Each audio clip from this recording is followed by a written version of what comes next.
Welcome to Chris Radio. We are back with Little Dave with another episode and 1 week closer. I think the next time we'll film this, it'll be in California. Oh yeah.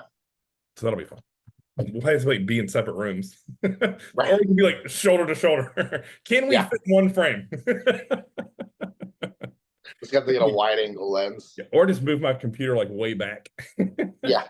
Get it. I can bring a microphone. Oh yeah. Yeah. That's what I forgot we did that sitting shoulder to shoulder at that bar in Pittsburgh. That's right. Yeah. Yeah, that was fun. Well, we're gonna go ahead and start this off with Dave and I were just talking about, things that are trackable, what's important to track, and what is literal fluff. Because, I was just telling him that, a lot of times people are like, Chris, I want to jump in a bod pod and check my body fat weekly, or all these like measurement things. I'm like, hey, guess what? Like, if you just follow that spreadsheet that I give you, things work out. Like, if you've ever worked with me, like every single meal has all the macronutrients, the days are totaled, so you know exactly how many calories you eat. I'm not saying it's perfect, but it's pretty fucking close. And at the end of the day, like, we're gonna look at that and gauge progress off of your photos, off of your gym performance. And I think sadly, like, a lot of times people will gloss over the fact that if you simply just ate 8 ounces of chicken, 225 grams of rice, and a tablespoon of olive oil at 11 o'clock and did it every day, I know that seems like a really simplistic equation. And I will always go back to this. Is why when you and I are hanging out together, it's so easy because we have the same fucking meal schedule because we lift at the same time. Yeah. You're like, what time do you want to train today? 12 o'clock. All right, cool. We're going to do 2 meals or 3 meals before. and it's literally that simple. And we work backwards. Do you have to do cardio? Yes. Do I have to do cardio? Yes. Okay, cool. How long do you have? 35. Okay, good. We're done. Simple as that. And then you work off of that meal plan. So when you're looking at tracking progress and your plan, I highly encourage you, if you just simply follow the plan, that is step one always. Everything else falls by the wayside to me, because if you don't follow the plan, how do you know what to change when something is not working? And on the flip side, if you are growing, how do you know what to continue to do? So, I mean, I know that's why your progress has been so steady and great, is because I can look back to 2016, 2017, 2018. I know exactly what you were eating on Thursday, December 12th. Weird, right? Yeah. And I can correspond that with your check-in day and see how much compliant you were. Fun fact, it was 100. I don't have to look. Oh, want to know how to put 80 pounds of stage muscle on? I just gave you the secrets. Make a plan, follow the plan, get better at the plan, and repeat. So, Yeah. You had said, go ahead. And honestly, just stop doing stupid things because you get a weird metric. Like the amount of people who have the Aura Ring, the Apple Watch, the sleep tracker, the calorie, what's that one you fucking blow in and tells you if you're burning carbs or fats? Yeah, I don't know. And it's like the amount of like little fucking changes they make to keep going in circles. Yeah. Because they're like, oh, I didn't sleep well last night. So even though I feel good, I'm just not going to train today. There's obviously times to pivot. Like if you didn't sleep good, right, cool, take a rest day. Yes. But if you feel good, like why would you, not listen to yourself? I don't need a watch or an HRV test to tell me if I can train today or not. Yeah. I'm not saying everyone can tell that, but I know that, and I know you know that. The amount of times you've messaged me like, hey, Chris, today needs to be an off day. I literally say, cool, good idea. Do we need to feed you more? Yes or no? No, I'm good. Okay, got it. Like, I know that's really frustrating for a lot of people because they just simply want to be told what to do. And even when you pay and hire me or you for a coach, like sometimes I don't know the answer. I have to ask a ton of questions and we have to come to a formulated decision amongst the two of us. Like the amount of times I've said to you on a show day, hey, what do you feel like eating? I didn't say how much do you feel like eating. I said, what sounds good to you? Man, chicken, cream of rice, and almond butter sounds great right now. Perfect. Like, yeah, I am very big on that feedback, right? Like, hey, Chris, the incline barbell doesn't feel nearly as great as the incline Smith machine. Cool. Let's attack it. Like, I'm not married to really anything. Hey, when I drink protein shakes, it makes my stomach hurt. Okay. What do you want to replace it with? Turkey, chicken, fish, steak? What do you want to replace it with? I mean, Yeah. it's literally that simple. Yeah. And I think so many times, like people are looking to watches or apps or a coach to give them all the answers. And sometimes, like, intuition is almost blown by the wayside by all these fucking scientists in today's like Yeah. bodybuilding community. It's no art left in this shit. Like, do you see the same Yep. thing? Oh yeah. Well, a lot of the times too, it's that people replace those things for something easier Yes. instead of the correct item. Mhm. Like they'll see, like, okay, cool. Meal two is 50 grams of protein from chicken and 50 grams of carbs from rice, and right. And they're like, well, this protein bar has those same macros.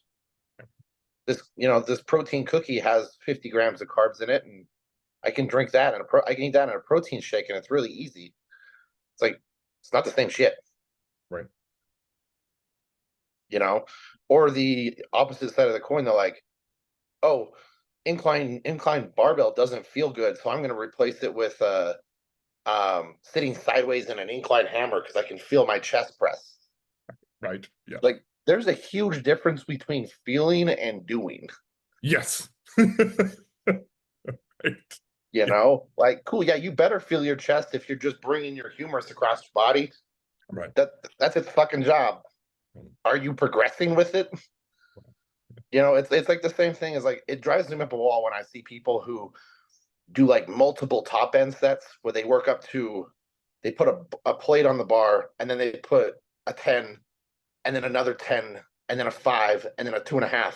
Yeah. It was like, you should have just done 2 plates and saved all that fucking energy what you did from just that mental masturbation of, ooh, can I do more?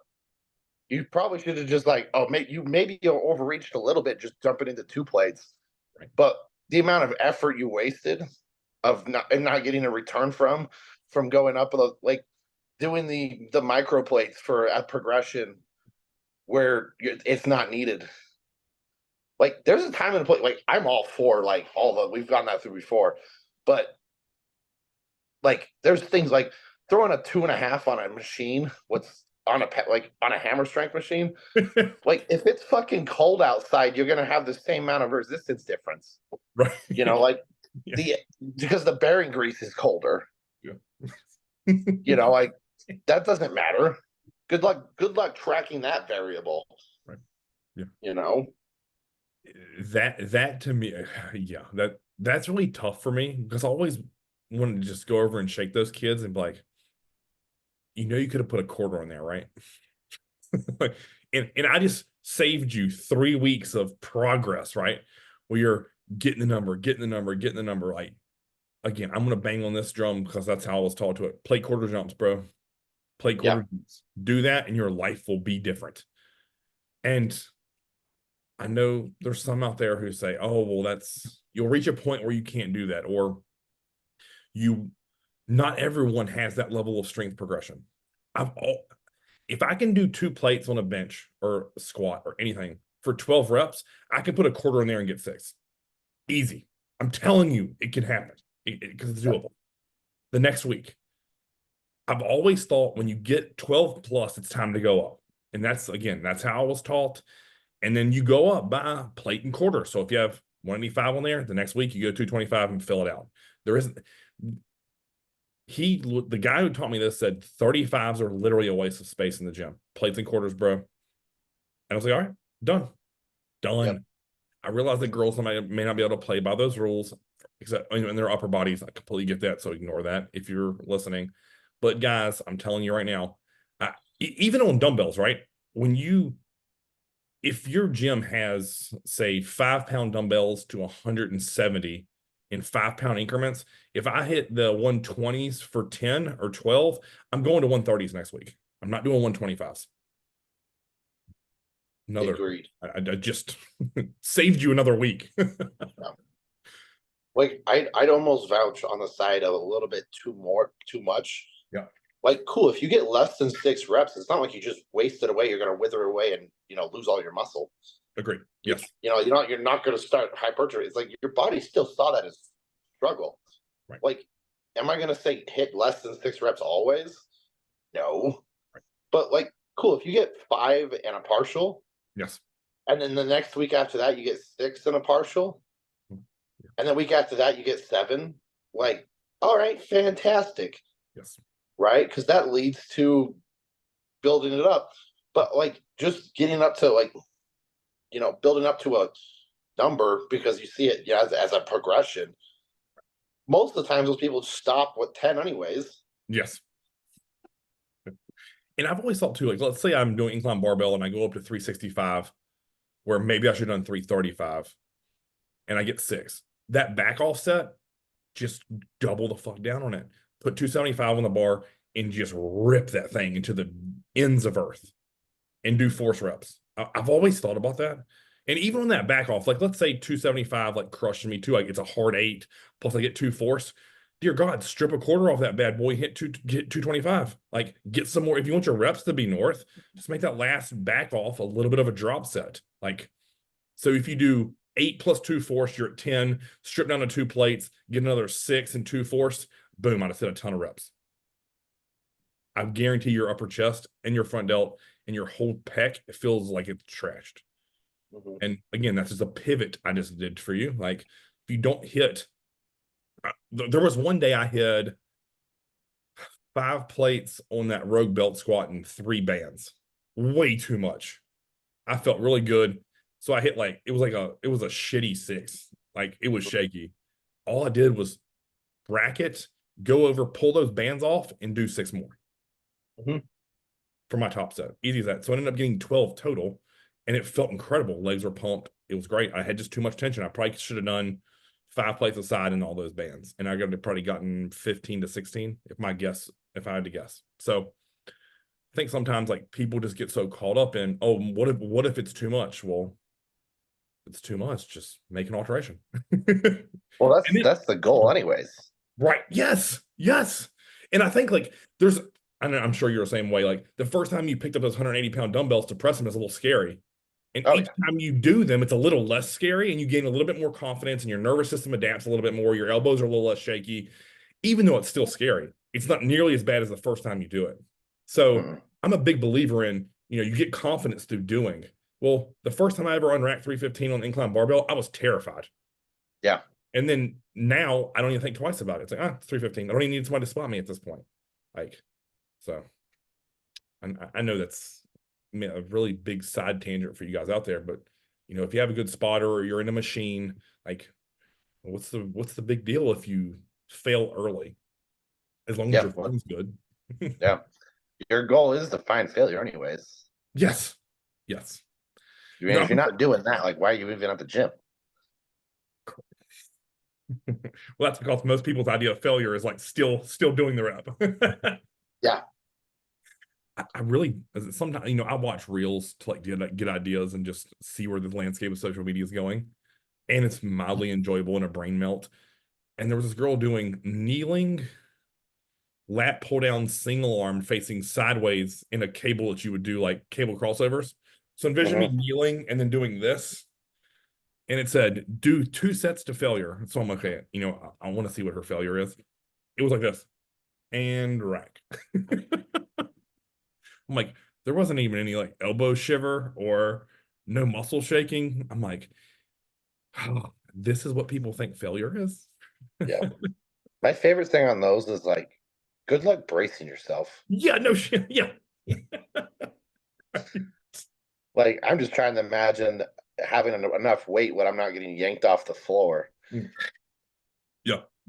The funniest thing of that, do you remember when we trained arms at Elite that one Saturday and we were doing overhead rope extensions and you're like, how in the fuck are you holding yourself down? I'm like, I got a little bit more weight on you. You were getting like pummeled back towards the machine. Yeah. I can't remember how much weight we had on there. It was a lot. It might have been the whole stack. I can't remember. I'm pretty sure it was the whole stack. Yeah, I do too. And you were struggling because your body weight needed to be heavier to push the weight down. So yes, it's the exact same premise, right? Like on that kneeling lat pull down or whatever you want to call that, there's no way that you can, if the weight's heavy enough, it's going to pull your body straight off the ground and want you to stand up. So Yeah, you're right. Like it's again, that to me, that's a poor exercise selection. Like, why wouldn't you just sit in a lat pull down? And if you want to do single arm one at a time, have at it. Yeah. Go do the Yeah, hammer strength. they already have a machine made for that. Yes. It's like next to it actually. Yes. Yeah. You just literally have to right around to the side. Um, so we will transition a little bit off of training. Chris Schaub actually talking this morning, and I'd love to get your opinion on this. Like, he's older than me. He's 46. I'm 39. You're younger than I am. And he was joking me about how now this whole like new age state of competitors are so concerned about step counts and how that dictates their training and how most of them don't even do regular cardio anymore. And I was joking about it because he has a very physical job. Like he works on machinery all day. And I was like, man, I used to work as a trainer. God knows how many steps. I was at 10,000 steps before lunchtime Yeah. on a normal Monday. Oh, I'm the same way. I manage a grocery store. So like I'm in a building size, warehouse size building. I'm fucking laps all day. So Right. making sure everything's fucking copacetic, And I know for a fact, like when I stopped caring about my tracker, I just make sure I do the same things roughly. Right. Like on days I don't work, I'm still moving. Yes. Right. Unless I get told to fucking stop. Yes. Like the other day where you're like, keep your laying up, so I was like, done. But the thing is, I'm hitting 10,000 steps at noon. Correct. Right. And it's like, oh, cool. If my goal was 10,000 steps, like, am I supposed to just stop walking or not do cardio or? And that's what him and I were talking about. It was like I'm like, man, when I was in my 20s, and let's say it called for 30 minutes of cardio, it didn't matter what your job was. No coach, no any trainer, no information of bodybuilding online remotely factored in what you did for a living. So it's like, oh, he has 20 minutes of cardio. That isn't. You just literally woke up and did 20 minutes of cardio. Like there were periods of time when I was with Shelby where I was doing 60 a.m., 60 p.m., training in the middle of the day and doing all my steps. He never once said, how much do you move in a day? I worked in a 45,000 foot square gym all day. To walk to the bathroom was like a 90-second walk. If I was in the back of the main weight room, it was about 90 seconds to get to the urinal and to back. Yep. Well, and that's like the really funny thing is too, because like for benefits for cardio, right? Your heart rate needs to be north of 120. Right. Yes. My heart rate's not going to be anywhere near fucking 120 if I'm at work just walking around. No. Like the amount of clen I would have to be on for that to be a thing would be comical, right. And it's like there's a huge difference between activity and cardio. Agreed. And that makes it's comical because people don't they'll be like, oh, I just did this many steps, I don't need to do cardio. And it's like they're not the same. No, they shouldn't be. If they are, we have a problem. Yeah. I've ran into a recent problem with some people that I've worked with where they're doing cardio in like flip-flops. Like the thong flip-flop, right? Like I'm like, there's no way you're taking that serious, bro. Like you aren't walking on a treadmill.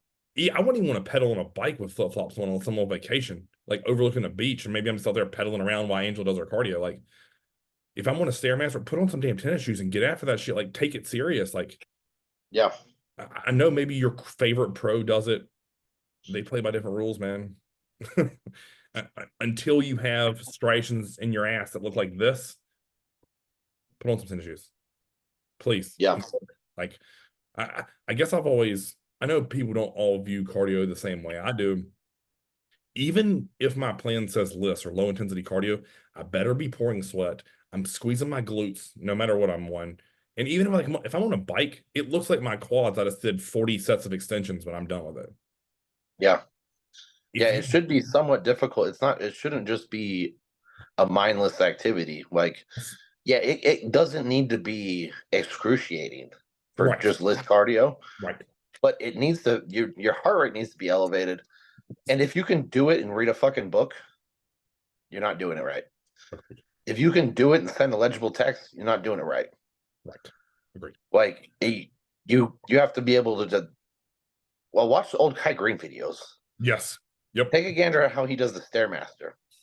Not the hit shit he was doing, not the hit cardio, Right. but Yeah. every time his foot, right? You can watch him contract his glutes, Yes. contract his hamstring. You know, the entire every step. He's not just brainlessly doing it. He's contracting every muscle in his leg Yes. Yep. while he's doing it. Mhm. You know, and he's not doing that and reading a book.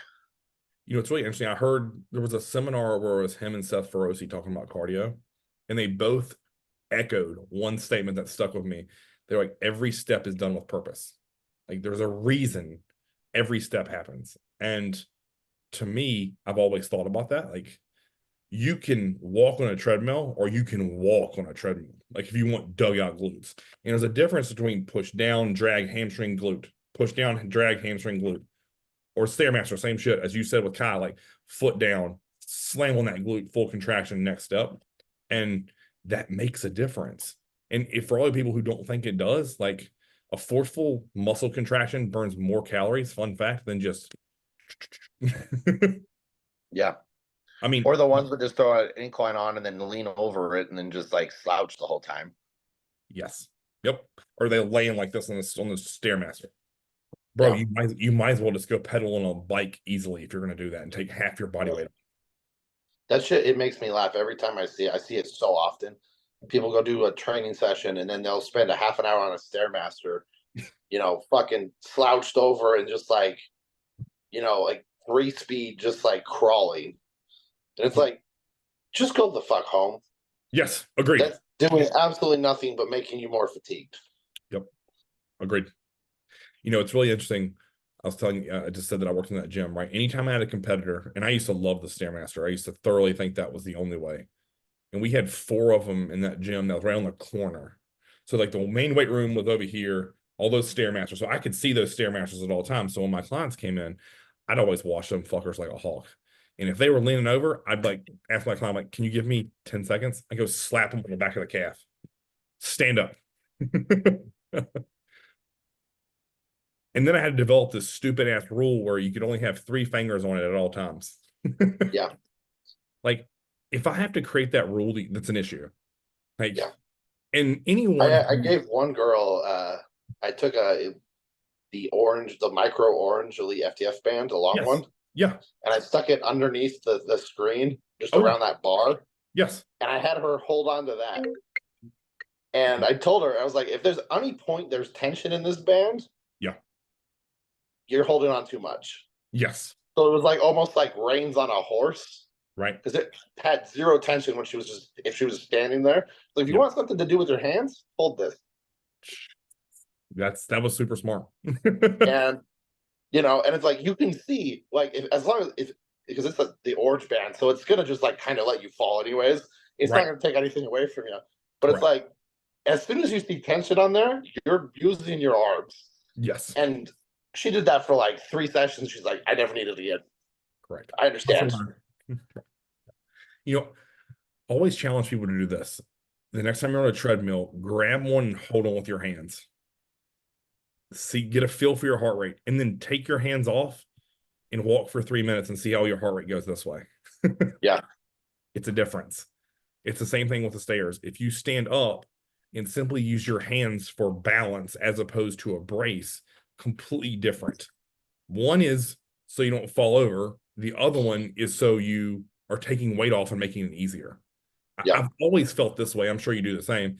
If you're doing a level 6 and have to hold on like that, just take it to level 4 and stand up tall. And then work your way to level 6, maintaining that posture. Like, it's the same fucking progression that we do in the gym. Yeah. You know, that's something I think I fail to do a lot of times as a coach, to talk to people about, that I've always done as things as an athlete, right? Like, after you start losing body fat and your scale weight comes down and you get better at cardio, you have to take the speed up or the incline or the resistance. Yeah. You have to, like, eventually level 6 on the Stairmaster is going to become easy. Yeah. You got to bump that bitch up. Like, you got to go to if it's not, as long as things aren't progressing, if you're still losing weight. Correct. Yes. Sorry. Roll with it. Yes. But as if things start stalling, it's like you know what the problem is. Yeah, correct. Because then it goes from, oh, that was really challenging to it's okay. And then now it's like, oh, that's easy, man. I can hold a conversation with you and not think twice about it. Like, that might be like the athlete side of my brain. Like, okay, that's too easy. Like, I'm not even barely sweating anymore. Yep. Fun fact. But yeah, to get back to what I was talking about, like, it's interesting to me where we've transitioned into this. It's almost like people are trying to be too efficient and they're trying to use too much brain. Or it's like, oh man, I got my steps in. I don't need to do cardio, which is a fun fact, which is why I always like to do cardio first. It's never an excuse. You wake up, you go down to make your pre cardio drinks, you're at like 16 steps. Yeah. There's no way you've exceeded your limit. Now you're starting the day off right. You might knock out, I don't know, 20 minutes on a Stairmaster or a treadmill might knock out what, 1,000 steps? I don't know. Yeah. The So only consideration I'd ever say to that is when you're doing things outside of your norm. Like yes. if I went to Disneyland today and I got 40,000 steps, I would probably argue I probably don't need to do 20 minutes of cardio. Yes. Agreed. But the thing is that it's the consistent things of things. I'm not always doing that, No, right. you know? And it's like, that's the funniest thing. It's like, if you're always getting that many steps, and that's just fine and dandy. Hmm. It's where you get the weird, the sidestep, what happens. Like when you redid your deck the other week, Yes. you burned a fuck ton of extra calories. It's like you have to pivot some way for that, Yes. Agreed. Yeah, I'll tell you what, I showed up last week to train with Alex. And he's like, how much weight did you lose? He's like, you're doing a show, aren't you? I was like, no, I swear to God, I'm not competing this year. He's like, you fucking liar. You don't tell anyone. You just get shredded. And next thing you know, you're like, oh, I'm going to do a show. No, man. I just did my deck and did a lot of coaching. Yeah. So, yeah. Okay. So for everyone out there, steps do matter. But if you're struggling to get in shape, do not pull the cardio out. That's the biggest thing. Like, and again, we're saying some blanket statements here. Like there is some nuance to it. If you're always pilled and you go by steps, completely ignore us. Like, do what you're doing. It's working. So yeah. So the next thing I want to talk about here is I've gotten a decent amount of questions about this where I've posted, I haven't ever done legs like this where I have 1 week, like the odd weeks, I'll do leg curl, adductor heavy, 3 quad movements and a glute movement. And then on the even weeks, I'll do 3 hamstring curls, 3 glute movements, and then a lunge variation. And what's really interesting about that is it's what I'm finding is that secondary leg day on the even weeks where it's hamstrings and glutes, it's not nearly as fatiguing for my entire system as the main leg day. It's still hard, don't get me wrong, but it doesn't leave me drained, and my legs are actually, I want to say my legs may be the best they've ever been. Yeah. And I was talking to one of my buddies about it, and he's like, I cannot believe you're only doing 3 quad movements every other week. Like, how do you wrap your mind around that? And I was like, I don't know if I'll maintain that through the next prep I do, but for right now it's working, so I'm just going to stick with it. And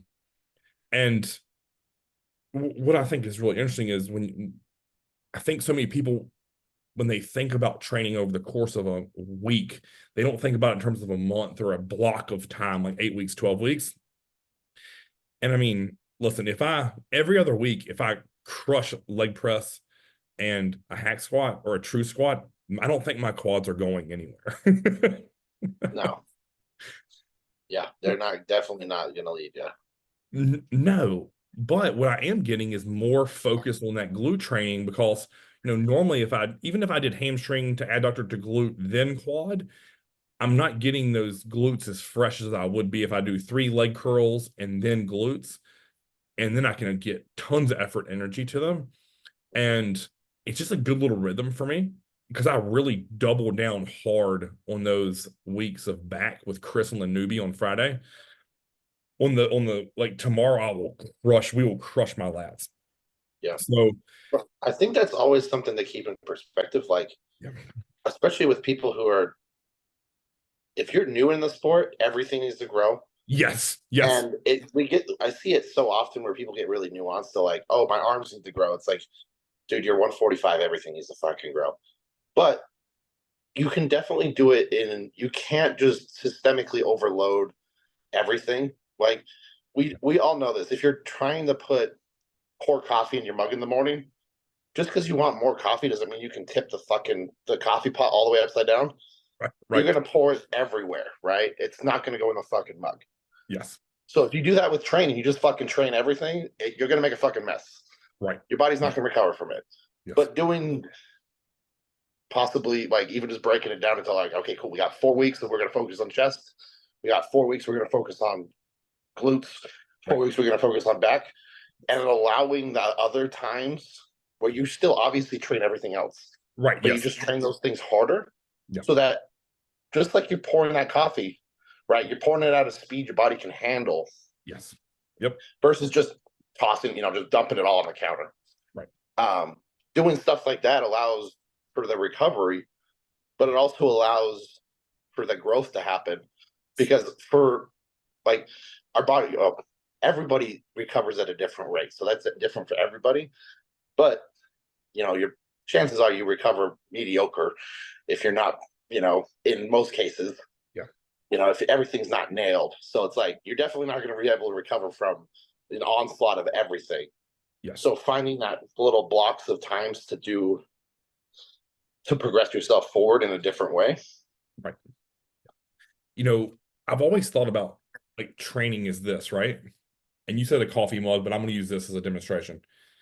If I have 5 training days, and that's 1, 2, 3, 4, and 5, but let's say that leg day is taking up this much, where my arm day may only take up this, right?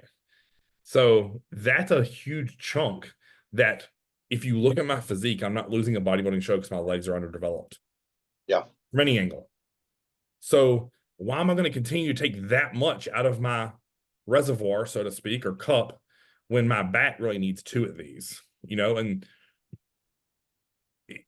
I would never think about training like I'm describing it now in my early 20s, even my early 30s, because I wasn't at that point of my training capacity, training age, and physique development. And I mean, if you think about like if I put it back to like the way we've done your training, we've identified where an area we want to focus on. Everything else still gets trained hard, but it gets pulled back a little bit so we can jump a body part. Yeah. We did Well, that it's with like how we brought my chest up is like I had a quad injury. I stopped training legs. Yes. I'm like, wow, my chest came up. Okay, cool. Right. We did that with My your legs back. also didn't disappear. Right. Right. I mean, we just did that with your back this whole off season and in contact prep. I fed you around every freaking back day. I gave you more volume over the course of 10 or 14 days, however you want to look at that, for back than any other body part. Guess what happened? It got better. So this next off season for you, it'll probably be shoulders. Yeah. Simple as that.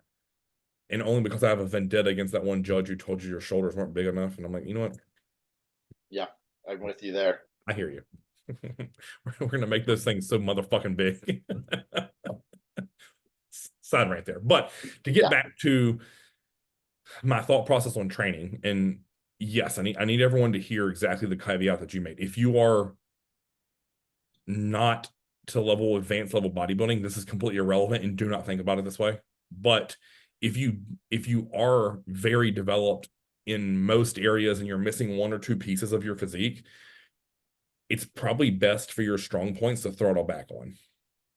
I'm not saying not train them, but instead of maybe doing 20 sets, we do 10. Or instead of doing, if you're gonna look at it through a 4-week window and say you normally do 40 work sets for 4 weeks, that's 10 a week, maybe pull that back to 20 and see what happens. And as long as you still make those 20 hard, that body part won't disappear. I promise. It's a strength for a reason. You typically, you connect to it well, you have more of it, so it's easier to contract, and you enjoy training it because it's fun, right? Like everyone loves getting a pump in body parts they love because they're big. Mm-hmm.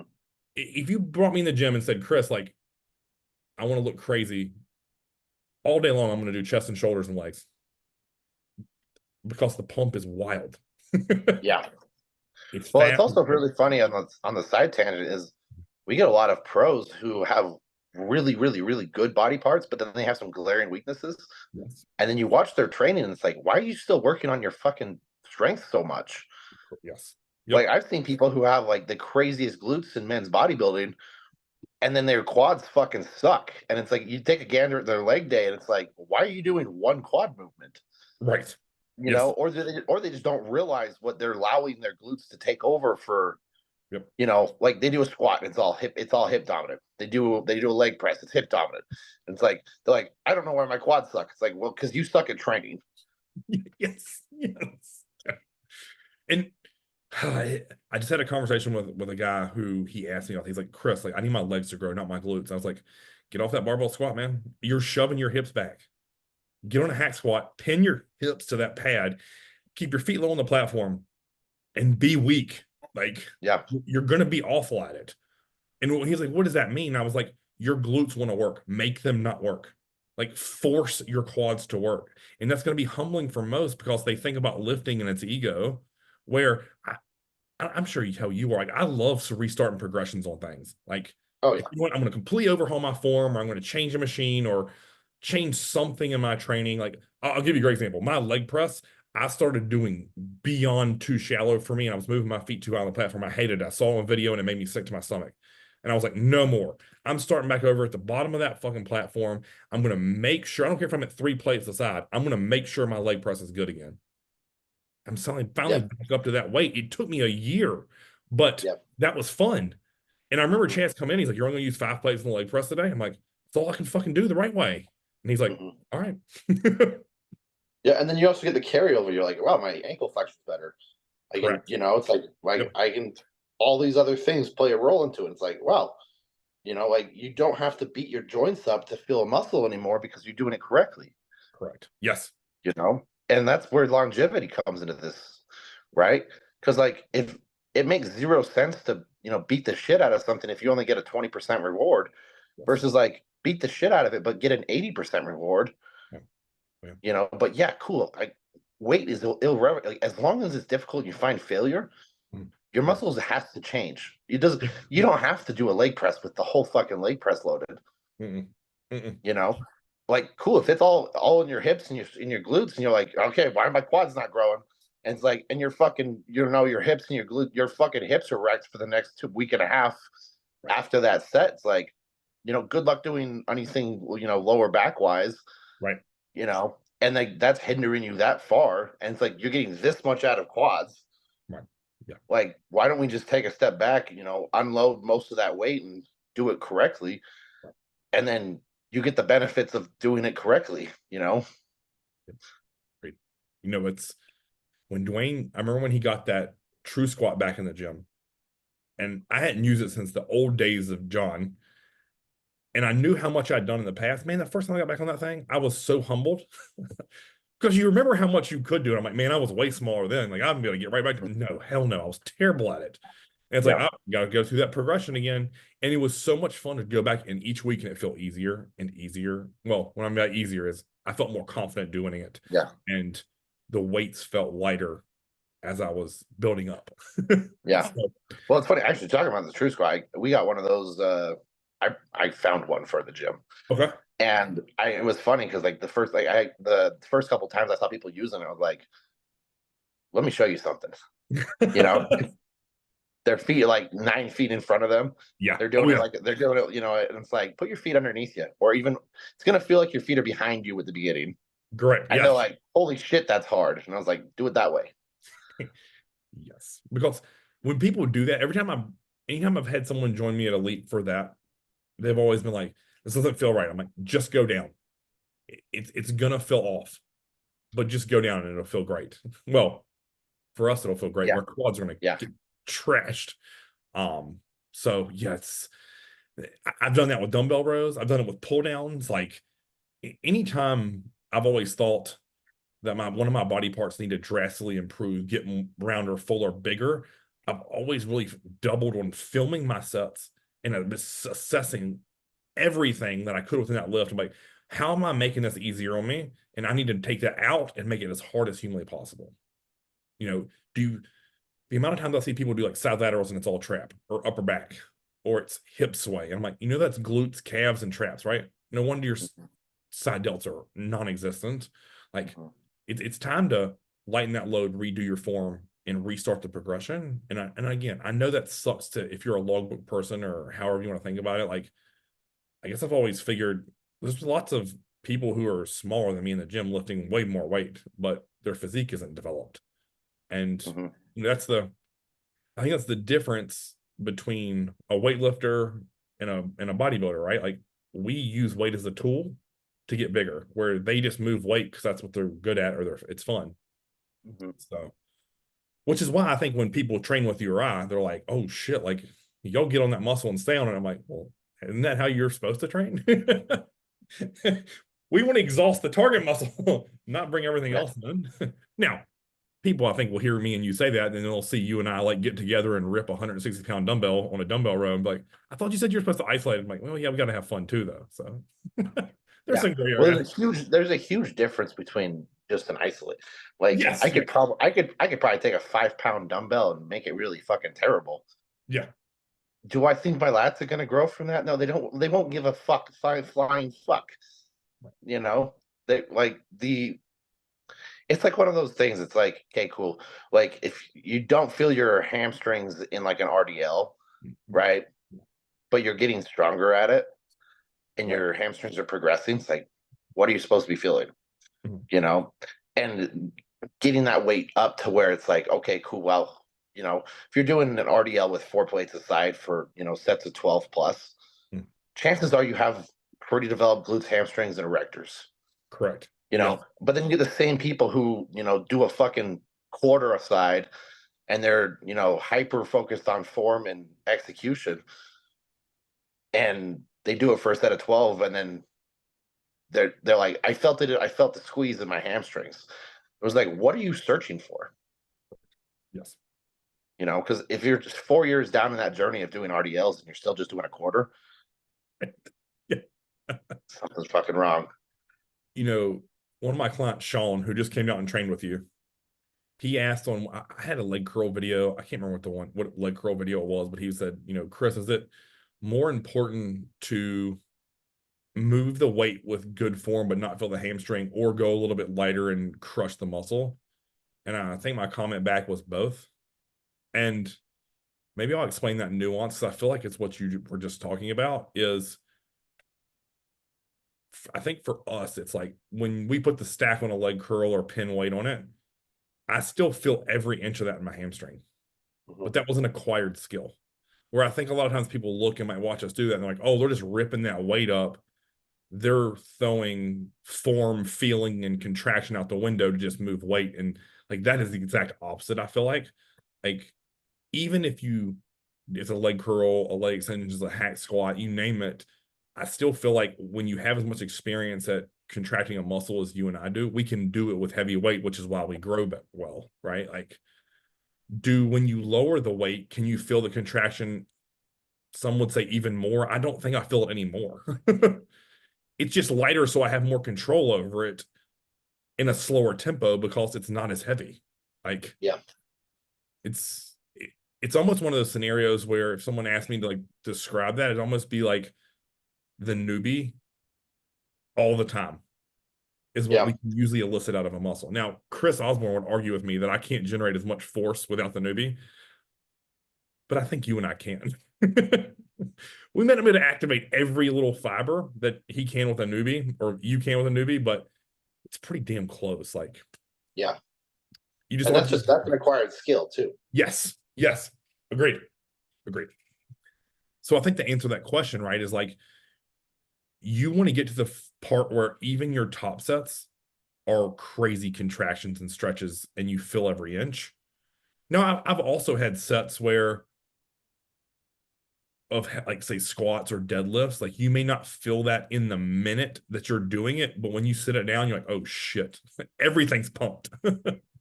Oh yeah. And that's another hard thing to describe, right? Where it's like, let's say we're doing a hard set of 8 on a deadlift from the ground. You may not say, oh, I definitely feel my erectors and glutes and hamstrings and quad drive off the floor. But when you walk away from that top set, you're like, there's no doubt those muscles are done. Oh yeah. So, where as opposed, like, let's say you and I were doing a hard preacher curl with like a dumbbell. Let's say even if we had a 50-pound dumbbell, and that's heavy, it's got every inch of that bicep is working. You can feel it from start to finish. And for me, if I couldn't feel every inch, I'm gonna lighten the weight on that exercise, for Yeah. example. Because No, exactly. there's a big difference between a dumbbell preacher curl and a deadlift. Yeah. Yeah. Compound versus isolation movement, you know? Right.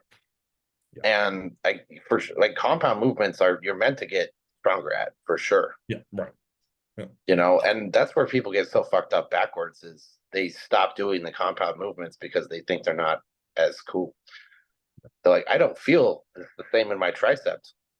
When I do a, close grip bench, I don't feel it in my, they're like, I feel it in my tricep, but I also feel it here, here, and here. But if I do a single arm press down, I only feel it on the outside of my tricep. It's like, that's not, that's a good thing and a bad thing. Right. You know, Right. like how you use that tool matters. It's not like, it's nothing wrong with it, but there's like pretty big difference between, a jackhammer and a screwdriver. Yes. Like if I got concrete to break up in my driveway, I'm not gonna use a fucking screwdriver. No. By the way, those tips are the same fucking shape. Right. Right. Yes. And that goes back to our original statement about, beginner versus an intermediate versus an advanced, right? Like if I can do a close grip bench press, that's gonna pump up my triceps, my delts, and my chest. Why would I not opt for that? As opposed to say a single arm rope push down. I get one muscle, the tricep, where I can do that close grip bench press for the same amount of time. And then if you look at that load, like trying to think for beginners, let's say you're using 185 on a close grip bench press versus a single arm rope push down. What are you using? 40, maybe 50? Weigh that out. Yeah. And I'm working 3 muscles versus 1. Like bang for buck, time, effort, efficiency, energy, right? Like I think that can go such a long way. But the bad thing is that's not as sexy, right? Like I don't have to. The close grip bench press isn't going to be as fun to post on Instagram until you're up to 4 or 5 plates. Yeah. Like, oh, Chris, but Dave was doing 315 on a jam press. Yeah, you know how many years it took to get there? A lot. Yeah. Ask him how many meals it took to get there. That's a better question. You want to be more intimidated? Right. You're welcome. All right, so let's shift gears a little bit to nutrition because this is something that I always, well, it's going to be a funny topic for you because you don't really eat vegetables. But oh my God. I legitimately, so I moved in December, right? Mm-hmm. We're moving out of my place, and there's 2 cans of green beans would have probably been in my pantry. They were a year expired. And I was like, that checks out completely. Right. Yeah, you can trash those. No, you eat pickles though, right? Yeah. Okay, so there is some cucumber in there. Yeah, plenty of cucumber. Yeah. I've been I do a good amount of like sauerkraut and kimchi. Oh yes, yeah. So like a cabbage or whatever, but like we're talking like in total, I'm probably having 100 grams of between pickles and kimchi a day. Like it's not like I'm eating bags of the shit. No, and the reason I want to talk about this is because there's a lot of mixed information out there, and I'm only addressing this because I've run into a lot of this in the past 6 to 8 weeks with clients, and I think if I'm running into it, other people have to be. I think if you do your off season right, I've always found that most cannot do very many vegetables in the off season. The food's just too high. There's not enough stomach space. Then when people progress into a lean out or a show prep, however you want to look at that, when their food volume begins to go south, their vegetable intake goes north. Now, obviously, if you replace a cup of rice with a cup of zucchini, you're going to come out ahead in terms of the carbohydrate amount. So technically, you're still eating in a deficit if I remove that. But something I've always been leery of especially when I'm speaking specifically about contest prep athletes, at the end, when you're getting all the fat off, I really feel like you can blur the look, your digestion, and the way your body is running if you're jacking your vegetables through the roof. Yep. And I mean, listen, you spent enough time with me in a prep before to where like I measure my vegetables to the gram on a scale. I get 50 grams raw measure, and whatever the fuck it cooks down to, that's what it is. And that's because I don't want my brain to say, oh, Chris, you're hungry. Eat your 8 ounces of chicken and then a shitload of vegetables to cram in my stomach.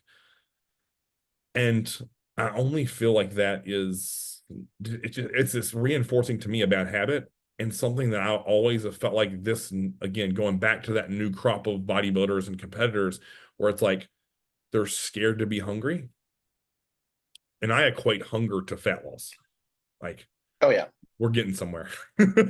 Yeah. And Hunger is such a good thing in bodybuilding. Like yes. that post show where you're slamming food, but you're hungry every 2 hours. Yes. But you know you're growing. Agreed. Oh yeah. You know, and if you can, the longer you can stay hungry, like your meals are progressing, and you're hungry for each meal, and you're not like getting bogged down. Yeah. You know your body's functioning correctly. Agreed. Right. The second you have that time, it's like, all right, meal 2, it's looming, and you're like, fuck, I got to eat it. Like you're not progressing the way you should be. Agreed. Either training's off, your diet's off, something is off. Right. Right. So like if you're in a prep and you're not hungry, yeah, something is wrong. Oh, I agree. Yep. 100%. I tell you what, the reason I thought about this is I saw one of my shit. What's that going so loud? Computer ringing. Always think, what in the world is going on when people are having these monstrous bowls of salad? Like think how long it takes for your body to break down. What's in it? Yes, there is some trace calories. And I know the bad thing is like people will point out so and so does this, and they're always peeled. Yeah, that's not you. Like, it always goes back to me. If you're a first-time competitor or you're someone who never gets in shape, like true show condition, don't compare yourself to the genetic elite, man. Like, stop it. Like, one of the reasons I always felt like my system has worked is because there's things that are constant and we work around it. And if I'm measuring every food down to the gram and then in vegetables, I'm just going by my eyes, why would you do that? It doesn't make any sense to me. Mm-hmm. There's always room for variance day to day. Or let's say one day you get like super gassy and your stomach hurts and you're inflamed, or you have really bad indigestion. Like, what are you going to attribute that to? Are you doing something new? Like, I always felt like with vegetables, because I had someone say to me recently, well, Chris, my food volume is low. I'm going to take my vegetables north. Why? Be hungry. Deal with it. This is what you signed up for.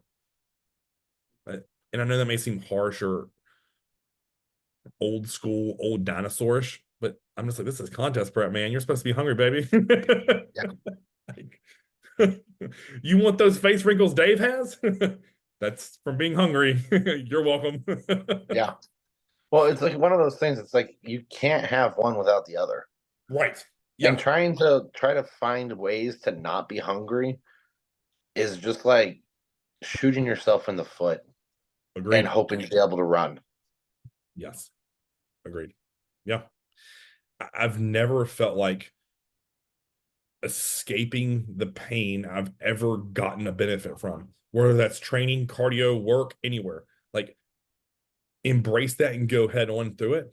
I mean, there's that David Goggins video, right, where he's like, leave me the fuck alone and let me be in this pain.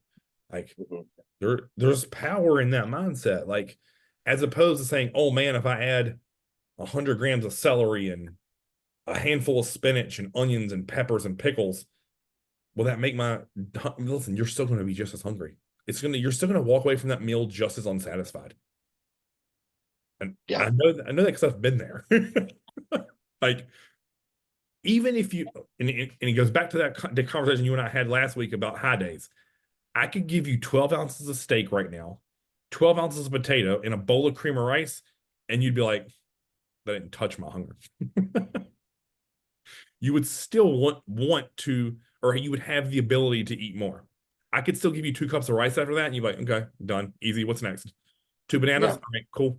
Can I get almond butter on those? Yep. And you'd be like, I'm still chilling, bro. Like, and I think that's what some of you don't realize is those vegetables aren't going to satisfy you. So just be hungry and embrace it. Lean into this mess. Mm-hmm. You want to look like Phil Heath or Flex Lewis did when they turn around from the back, it's going to take being uncomfortable and hungry. And no broccoli is going to fix that. It's just not. Yeah. Well, shit, it might even make you further away from your goal. The amount of times I've seen people like season and saute their vegetables, what are, not calories, Right. and they're basically frying it in coconut oil. Yes. Yep. It's like, all right, well, you probably could have, at the end of the day, you probably could have had a cup of rice instead of all that fucking vegetables. That's the fucking truth, right?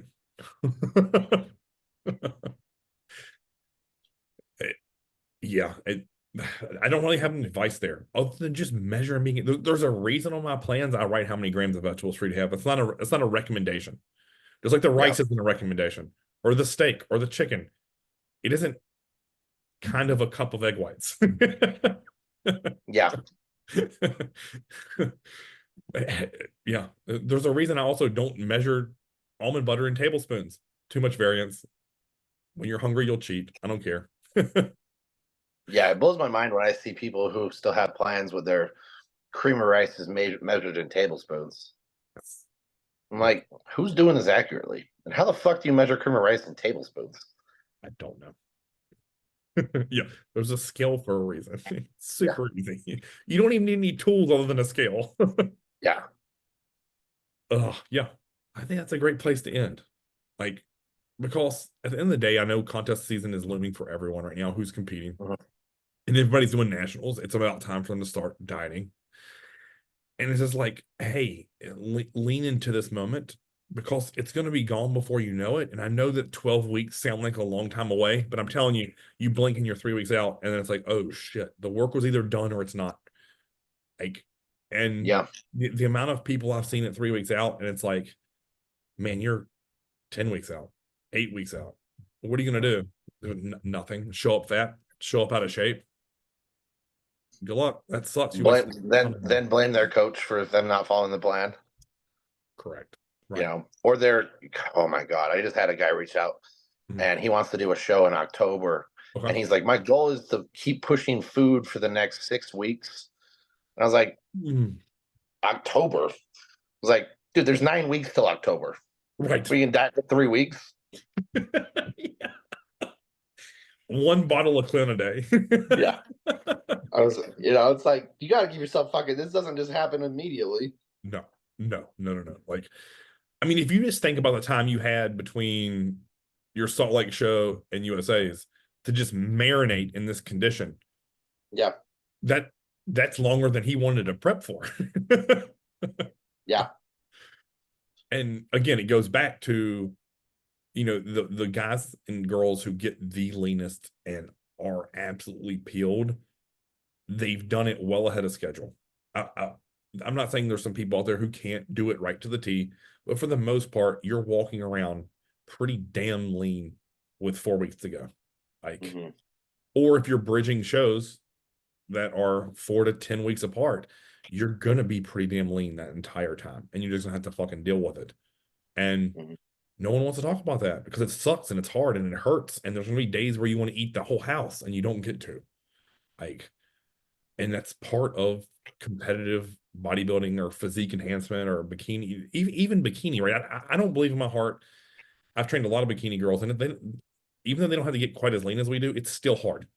They still have to eat their meals and measure it to the gram. They still have to train glutes 47 times a week, and they still have to do their cardio. Like, it's the same shit. It's the same Groundhog Day, and that wears on everyone. Yep. And it's the ones that lean into it and take the mindset that you have and I have of, man, I'm grateful to be here today in this moment of time. It always goes smooth and easy. And the ones who dread it and hate it and bash it on the internet, like, they're always the ones that struggle. And they may have a good showing or two, but it's never long term because they don't love it. They don't wake up craving to get on the treadmill and to drink their hot lemon water and to eat their same 6 meals they've had for the last decade. Like, it sounds cool to post on the internet until you're in it and it's like, year 8, pre-lift, 8 ounces of chicken, 250 grams of rice, 8 ounces of some kind of oil, or 8 grams of oil, and a piece of fruit. I'm still loving it. Right. So yeah. true. Yeah. So Yeah. many people. Well, it's like the crazy thing is like there's not many people alive who like to do that, Right. and they wonder why there's not a lot of people who look like bodybuilders. Yes. Yeah. Yeah. Yeah. Yeah. Or that man, I don't have the genetics for it. Guess what? Neither did you or I. Right. I know that one always makes me laugh. I was like, I wish I had genetics like you. It's like, no, you don't. Right. It's a gift and a curse, man. It makes you realize how shitty you are and how neurotic you have to be in your normal life to have a physique that's worth looking at. Like Yeah. the amount of times I'm sure you and I have looked in the mirror and been absolutely disgusted by what we saw at a certain area, the whole physique, a body fat, a body part, those people won't even comprehend. Like, just don't, and that's I think what really struggles is, when you see guys and girls with really blown out physiques, you don't know where they started and how long it took and how much they had to go through and sacrifice and say no and do things that were uncomfortable for long periods of time. You know, I will always go back to, and I always tell people this story. The biggest jump I ever had in bodybuilding, I was perfect for 2 years to the point where it almost ruined every relationship in my life. But it's what it Yeah. took to what I needed to do in that moment of time. And that's overwhelming for most people. 2 years of perfection. Like, I've always said I wanted to do a study where you follow around a person for a whole year, and if they could nail the bodybuilding lifestyle for 365 days, they get $1 million. How many people could do it? All 6 meals measured to the gram, every piece of cardio, every training session taken to failure when you needed to go to failure. How many people could do that in this world for $1 million?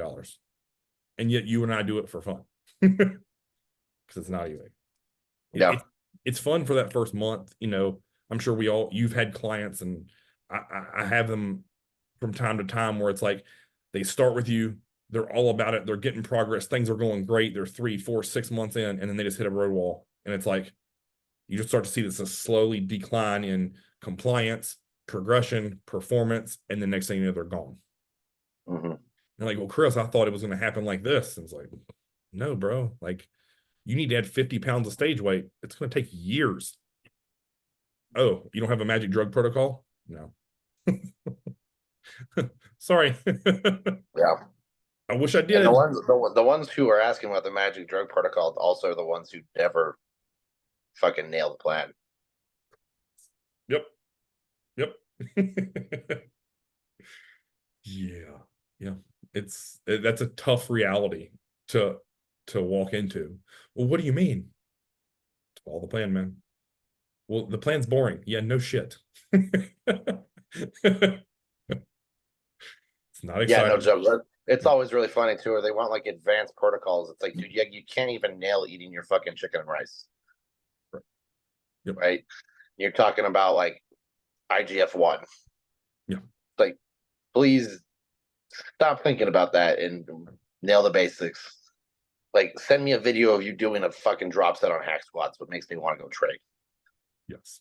Agree. You Yeah. know, that will have so much more benefit than some random peptide you found on, the internet. Oh, without a doubt. This is a really funny story, and then we'll get off here.